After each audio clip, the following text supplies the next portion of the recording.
Hola, hola, ¿cómo están? Bienvenidos y bienvenidas a esta edición de Enfoco, miércoles 12 de octubre, para dar una vuelta al mundo con análisis y explicación. Vamos a comenzar por la guerra en Ucrania, que ha ido escalando a niveles extremadamente peligrosos en los últimos días, con consecuencias para todo el planeta. El lunes, Vladimir Putin atacó prácticamente todo el territorio ucraniano, sobre todo la capital, como nunca antes desde el inicio de la invasión en febrero. Pero esta no fue una decisión táctica, sino que más bien política. ¿Por qué? Vamos a hablar de esto y más con Jorge Sanz, académico de la Facultad de Gobierno de la Universidad del Desarrollo. Buen día, Jorge, ¿cómo está? Hola Ivana, ¿cómo estás? Qué gusto saludarte, buenos días. Igualmente, comencemos de lleno con Vladimir Putin, que dijo que esta era una respuesta al ataque del puente que une Crimea y Rusia, pero todo indica que tuvo que ver más con una cuestión interna. ¿A quién o quiénes está respondiendo Vladimir Putin? El problema del conflicto y el problema de Vladimir Putin, es que la guerra no le está haciendo tan fácil como él se lo imaginó cuando empezó esto en febrero. La guerra ha tenido una serie de inconvenientes desde la conformación de las unidades, desde el abastecimiento de las unidades, desde el no tener un sostenimiento para las unidades que entraron a Ucrania. Y hoy día, Zelensky, o Ucrania en el fondo, comete el despropósito de atacar el gobierno de Vladimir Putin, que es el puente que une la península de Crimea con el territorio ruso sobre el estrecho de Kerch.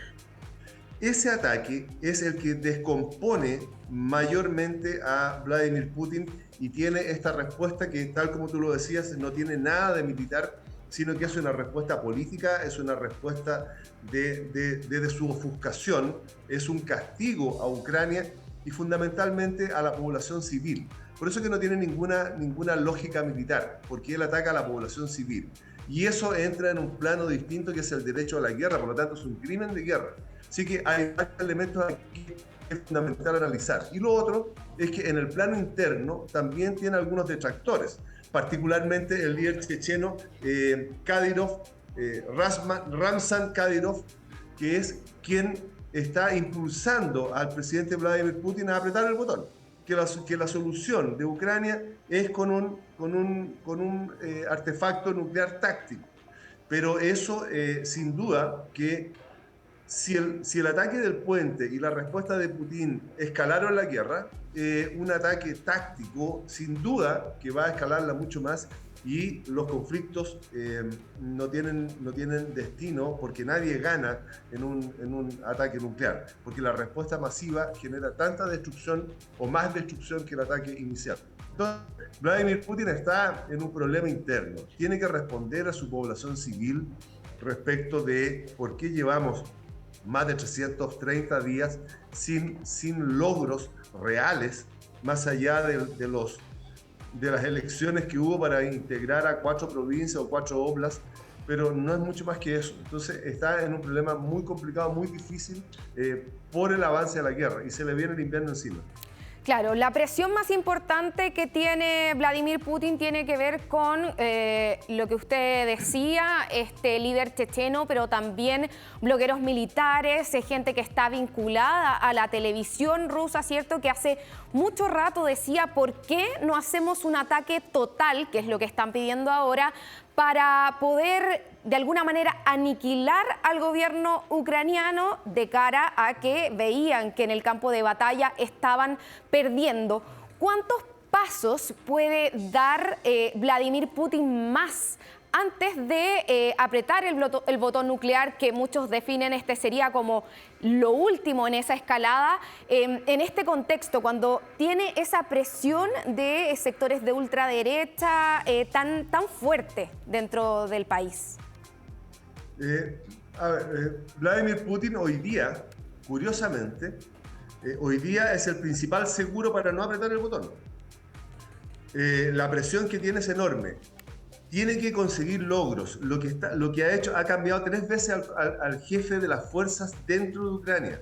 El general que puso hoy día, Surovikin, tiene la el cartel, tiene el prestigio, si podemos ponerle un nombre, de haber sido el carnicero de Siria. Entonces lo trae con ese respaldo, comillas, respaldo de haber aplanado Siria, sin ningún dejo de humanidad, y lo lleva y lo presenta en sociedad con este bombardeo. Con uso de armas químicas, por cierto, porque además tiene un largo historial en Afganistán, en Chechenia. ¿Podríamos ver, por ejemplo, cree usted, de acuerdo a este cambio que hace con el jefe militar de Ucrania, técnicas como las usadas en Siria con armamento químico, por ejemplo? Yo pienso que la orden que se le dio a Surovikin es el de conseguir un objetivo político al más breve plazo. El objetivo político que le falta a Putin es sacar a Zelensky del gobierno. Por lo tanto, lo que están haciendo desde la perspectiva, si podemos poner una estrategia militar, si es que lo podemos poner en ese contexto, es culpar a Zelensky del daño y de las muertes que se están produciendo en ciudadanos ucranianos. Es decir, la responsabilidad de lo que está sucediendo no es rusa, sino que es de Zelensky, que no se quiere ir. Y la gravedad de lo que pueda pasar o de lo que va a seguir pasando tiene que ver entonces con Volodymyr Zelensky. Él va a ser el responsable, porque lo único que le falta a Vladimir Putin es sacar a Zelensky. Y ahí va a tener un objetivo que mostrar, ¿no es cierto?, en el mundo interno, en el frente interno ruso, para justificar estos 300 días de guerra.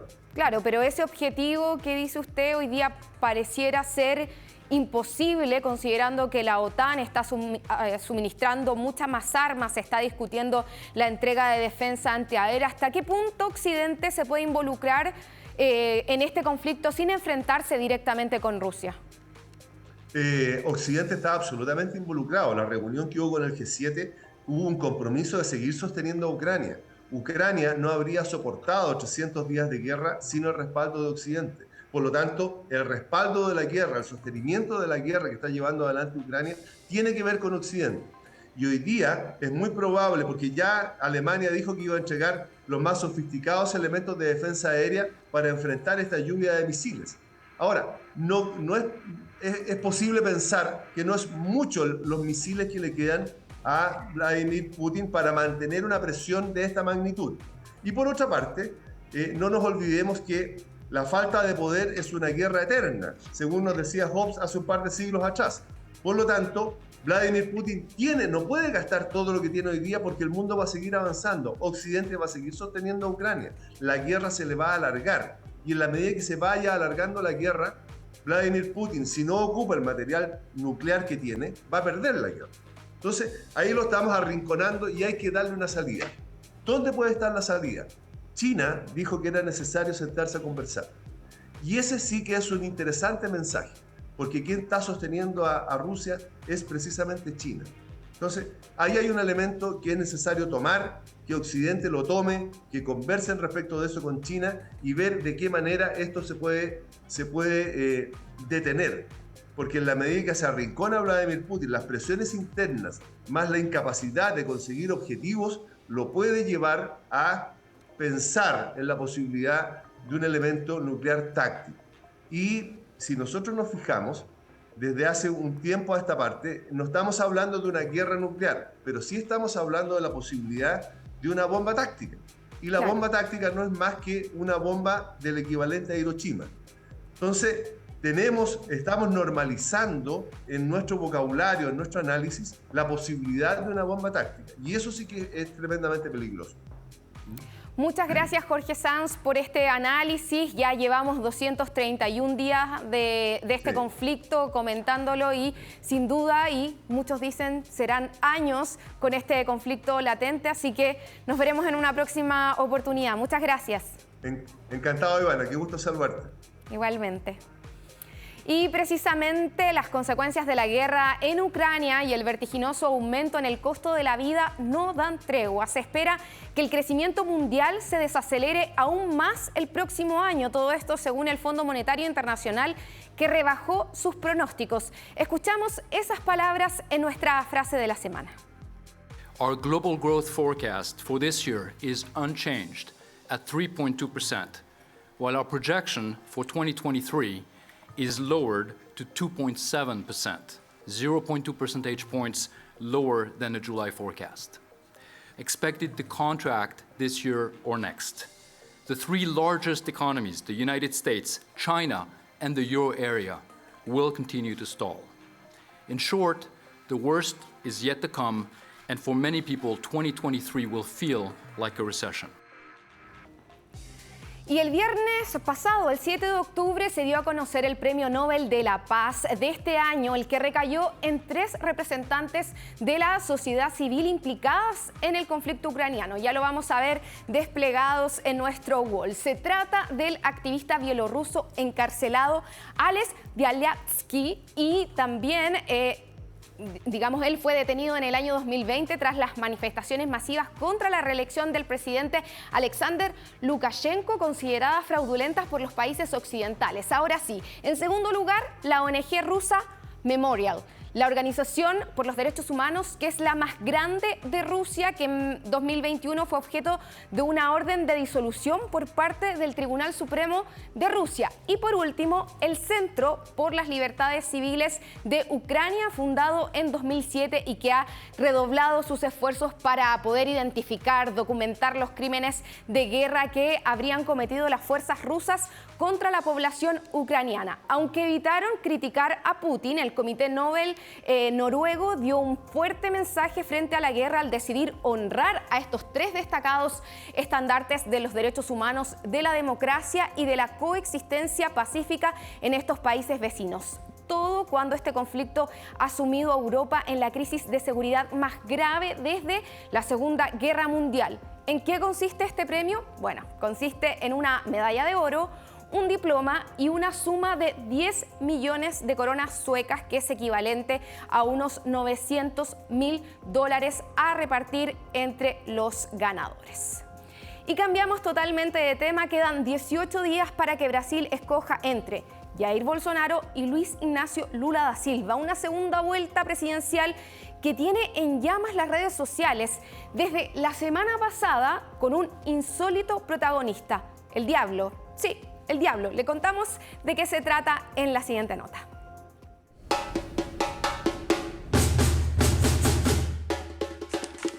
Eu acho que foi a política assim mais difícil dos últimos tempos. Eu acho que agora vai ser mais acirrada, né? Eu acho que a gente está num momento de uma polarização enorme, né? 3 días después de las elecciones, la polarización no es visible, pero sí la respiran millones de brasileños que deben volver a las urnas a finales de mes. La campaña entre Jair Bolsonaro y Luis Ignacio Lula da Silva no se detiene, tampoco las fake news que ahora imponen una nueva batalla, una religiosa con un inusual protagonista. El Diablo se toma el balotaje, un video viral que acusa a Lula de tener un pacto con el demonio y que odia a los cristianos, lo obligó a publicar esta aclaración. Lula cree en Dios y es cristiano. Lula no tiene un pacto ni ha hablado con el Diablo. Lula cree que un presidente debe cuidar a los que sufren hambre. El candidato compartió esta imagen en sus redes sociales en momentos en que la religión toma un lugar fundamental en la campaña. Es un contenido que le intenta asociar a una persona que no comparte de valores tradicionales. Porque elas são atrapadas por uma maquinária que existe em função de llevarlas a creer en este tipo de conspiración, en este tipo de fake news. Lula aprovechó el día de San Francisco de Asís para entregar un nuevo gesto religioso, recibiendo en el cuartel de su campaña a padres franciscanos. También lo hace desde redes sociales con un compacto de mensajes de apoyo de pastores evangélicos.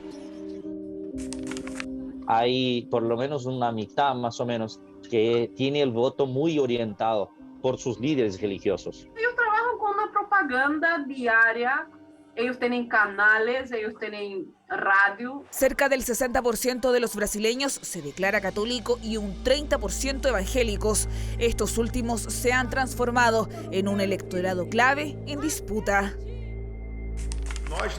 No elegimos al presidente, pero decidimos las elecciones. No elegimos al presidente porque tienes que tener una mayoría para hacer eso, pero nosotros somos el factor decisivo.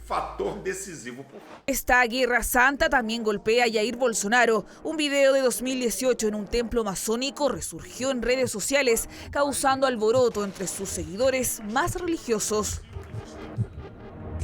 Genera un cierto rechazo del público cristiano neopentecostal, pentecostal. A ellos les parece todo una cosa del diablo y etc. Tras las elecciones del domingo en las que Lula da Silva obtuvo el 48% frente al 43% de Bolsonaro, los candidatos ahora buscan conquistar el apoyo de aquellos derrotados y de otras figuras políticas para dirigir uno de los países más creyentes de América Latina. Y vamos a revisar de inmediato los portales internacionales como en cada programa de Enfoco, en esta ocasión con Nicole Muñoz. ¿Cómo estás? Muy buenos días, Ivana. Sí, buenos días aún. Exactamente, pasamos a revisar a esta hora lo que destacan en estos momentos la prensa internacional y lo vamos a partir muy cerca de nosotros, Ivana. A 4 horitas nomás en avión. A 4 horas y de hecho con el medio Clarín de Argentina, que destaca obviamente en su portada a Perú y lo que está pasando sobre todo desde el Palacio Presidencial. Y es que podríamos decir a Pedro Castillo, el presidente de Perú, le llueve sobre mojado, porque ahora la propia Fiscalía denuncia al presidente, lo decíamos, Pedro Castillo, como presunto líder de una organización criminal. Aquí lo que le viene a imputar el Ministerio Público vienen a ser el tráfico de influencias y también por presuntos delitos de colusión agravada y tráfico de influencia agravado. Es al menos los cargos por lo que le imputa el fiscal de Perú. No es solamente él, sino que también su círculo cercano, familiar, algunos exministros que estarían involucrados en esta red de corrupción en el seno del gobierno, pero él hizo declaraciones ayer. Y una de las cosas que llamaba la atención es que acusaba una persecución política y aseguraba que es capaz o que será capaz de dar su vida por el gobierno de Perú. Sí, además él ha sido bastante crítico sobre cómo el propio Ministerio Público ha llevado a cabo esta situación. Por ejemplo, durante esta mañana él se quejaba de que por qué habían militares, guardias resguardando el Palacio Presidencial. Y también hay que entender un poco del contexto sobre esta denuncia por parte del fiscal y que viene a ser por 2 casos, Ivana. Uno es por el llamado Puente Tarata 3 y se investiga si el presidente junto a un exministro direccionaron una obra pública por lo que viene a ser 232 millones de soles. Esto obviamente en beneficio a una empresa en particular. Y también el segundo caso que viene a investigarse es Petroperú, donde se investiga la presunta adjudicación irregular de biodiesel. Esto es una parte, obviamente, de la investigación, porque recordemos que además el presidente Castillo se le están investigando otras 6 acusaciones. Hasta el plagio por la tesis de universidad está dentro de esas investigaciones que enfrenta el presidente de Perú en un contexto en que la mayoría de los presidentes, es decir, todos los presidentes después de la dictadura del periodo democrático de Perú han estado involucrados en tramas de corrupción.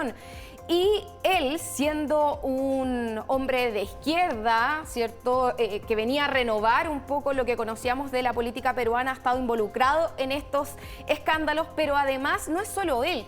Gran parte del Parlamento también está bajo investigaciones de este tipo, por lo tanto la sociedad peruana está en un punto en que dice, queremos que se vayan todos. ¿Cómo se puede llegar a salir de una crisis institucional de este nivel? Sí, además desde cuando asume Pedro Castillo se establece una especie de guerra contra el Parlamento. Claro. Lo hemos visto, las diferentes investigaciones que ha querido llevar a cabo, al menos por parte del Parlamento, y en particular esta investigación, Ivana, lo puede complicar y puede agudizar aún más esta crisis que él tiene con el gobierno, con el Parlamento, digo, porque este documento que manda el fiscal ahora tiene que ser revisado por los parlamentarios y ellos finalmente aprobarlos, que es lo que dicta al menos la Constitución peruana. Así que obviamente vamos a estar muy atentos a lo que va a suceder con Pedro Castillo y como lo tilda al menos la Fiscalía de ese país como el presunto líder de esta organización criminal. Vamos a seguir avanzando con otras noticias del mundo y lo que sigue, y usted ya lo ve en pantalla, tiene relación con la OPEP. Esto es los 13 miembros de la Organización de los Países Exportadores de Petróleo, y aquí tenemos a los dos protagonistas. Y esto se realizó la semana pasada, Ivana, donde Arabia Saudita anunció que van a reducir la producción en al menos de 2 millones de barriles diarios, esto a partir de noviembre. Este recorte en particular viene a favorecer, digamos, de alguna u otra forma a Rusia, que es un país que últimamente depende precisamente... Que se reunió Bin Salman, el príncipe, hace muy poquito con Vladimir Putin. Parece que ellos tienen mucha buena onda y ahora se le acusa a él de estar entregándole fondos para que Rusia continúe su guerra.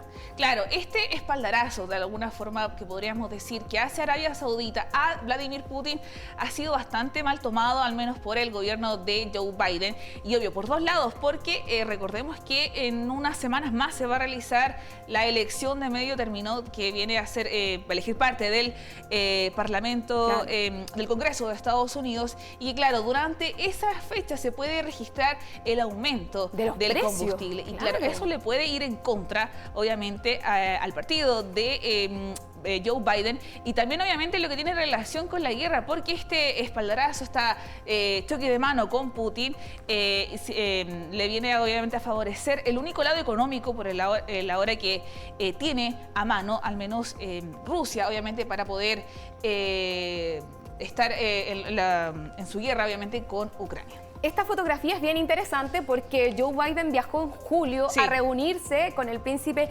heredero Bin Salman, cuando él anteriormente había dicho que por el asesinato, ¿cierto?, del periodista estadounidense y también saudita Jamal Khashoggi en Turquía, estaba prácticamente vetado Arabia Saudita, pero luego lo reconsidera probablemente por las implicancias económicas que esto tiene. Se reúne con él, le dice que no recorte la producción del petróleo porque se sabía que eso iba a aumentar los precios, pero ya estos últimos días parece que esa reunión no sirvió de nada, y esto va a repercutir no solamente en Estados Unidos, sino que también en Europa, que ya tiene una crisis energética que conocemos, y por supuesto en otros países como América Latina probablemente también. Sí, bueno, los medios internacionales destacan esta noticia en particular, Ivana, porque el día de ayer recordemos que se realizó por la cadena CNN esta entrevista exclusiva al presidente Joe Biden, y donde él se manda la frase de que va a reevaluar su relación diplomática, que tú bien lo dijiste, ha sido bastante compleja, y que ahora obviamente podría hacerlo aún más en relación a lo que sucedió la semana pasada en la OPEP, y también en lo que va a ser finalmente la relación entre Arabia Saudita con Rusia. Vamos a seguir también avanzando en otras noticias, Ivana, y vamos, ya lo vemos en portada, a la premio Nobel Malala. Y es que ella va a volver, ya volvió de hecho a Pakistán. Recordemos este país que fue afectado hace algunas semanas atrás por estas inundaciones que de hecho, Ivana, dejaron al menos un tercio del territorio del país sumergido, obviamente, por estas lluvias que azotaron ese lugar, provocaron también desplazamientos de 8 millones de personas y causaron también, se sabe, daños estimados en 28.000 millones de dólares. Es en este contexto donde ella va a viajar, pero lo que queremos destacar es que ella vuelve luego de 10 años de que huyera prácticamente de ese país. Recordemos cuando los talibanes de Pakistán la intentaron asesinar. Claro, en el 2012, si no me equivoco, sí. Claro, cuando ella tenía 15 años, si no me equivoco, claro, sucede esto, y es ahí donde ella logra huir y obviamente sigue con vida, y su lucha obviamente por la educación de las niñas sigue en pie, y ha sido su bandera. Ella tiene una fundación, es señora Malala a propósito. Se casó hace poco. Sí, y es una mujer que recibió el Nobel de la Paz, es una activista muy joven que sigue trabajando por el derecho, sobre todo de las niñas en sociedades islámicas, donde en muchos regímenes que son extremos se ve la educación de las niñas como algo contra el Islam, y ella sigue trabajando en esto. Es además abogada, ya salió de la universidad, se crió, digamos, o pasó después del ataque su vida y sigue viviendo en Reino Unido. Toda una vida en 10 años. Sí, y es súper llamativo. Ella regresa por segunda vez a esa tierra que tanto añora y quiere, cuando además al ladito, en Afganistán, vuelve el terror que a ella intentó asesinarla, que son los talibanes, y por eso esta visita tiene tanto simbolismo. Sí, de hecho, desde el día 1 en que los talibanes tomaron el poder el año pasado, en agosto, ella fue una de las primeras en rogar, de alguna u otra forma, a las autoridades internacionales que se aseguraran de que el derecho a la educación a las mujeres, a las niñas en particular, fuera al menos otorgado. Al parecer no está sucediendo en estos momentos en Afganistán, pero claro, es al menos la bandera de lucha de Malala, la premio Nobel, lo decíamos, quien en 10 años vuelve a su tierra natal. Muchas gracias, Nicole, por esta revisión con esta noticia un poco más amable dentro de lo que nos entrega esta semana al mundo. Exacto. Vamos a seguir atentos. Muchísimas gracias. Buenos días. Bien, las autoridades venezolanas calculan ya un centenar de víctimas fatales por el mayor deslave en décadas en el pueblo de Tejerías, con 43 cuerpos hallados y más de 50 desaparecidos cuya sobrevivencia está descartada. Unos 3.000 efectivos entre policías, militares y también miembros de protección civil coordinan los esfuerzos junto a los vecinos para excavar entre el barro, las ramas y los árboles tras este alud que arrasó el sábado este montañoso pueblo en el estado de Aragua, en el centro del país, después de extensas y copiosas lluvias. Los agentes coinciden no obstante, en que difícilmente van a encontrar sobrevivientes en esta localidad que tiene unos 50.000 habitantes y que está al pie de las montañas. Venezuela sufre este año una atípica temporada de lluvias, que se ha extendido prácticamente todo el año por el fenómeno de la Niña, ondas tropicales y también los coletazos del reciente huracán Julia. Y no es Hollywood, sino la NASA. La agencia espacial estadounidense anunció este martes que logró desviar un asteroide de su trayectoria lanzando una nave del tamaño de un refrigerador contra su superficie en una misión de prueba que va a permitir a la humanidad aprender a protegerse de una eventual amenaza. La nave de la misión DART se estrelló deliberadamente el 26 de septiembre contra el asteroide Dimorphos, que es el satélite de un asteroide más grande llamado Didymos. De este modo logró desplazarlo, reduciendo su órbita en 32 minutos. Dijo el jefe de la agencia espacial, Bill Nelson, en rueda de prensa: este es un momento decisivo para la defensa planetaria y un momento determinante para la humanidad, concluyó este científico. Bien, y con esta buena noticia nos despedimos de En Foco. Los invitamos para el próximo miércoles, 11:30 de la mañana, para análisis y explicación de lo que está pasando en el mundo. Chao, chao.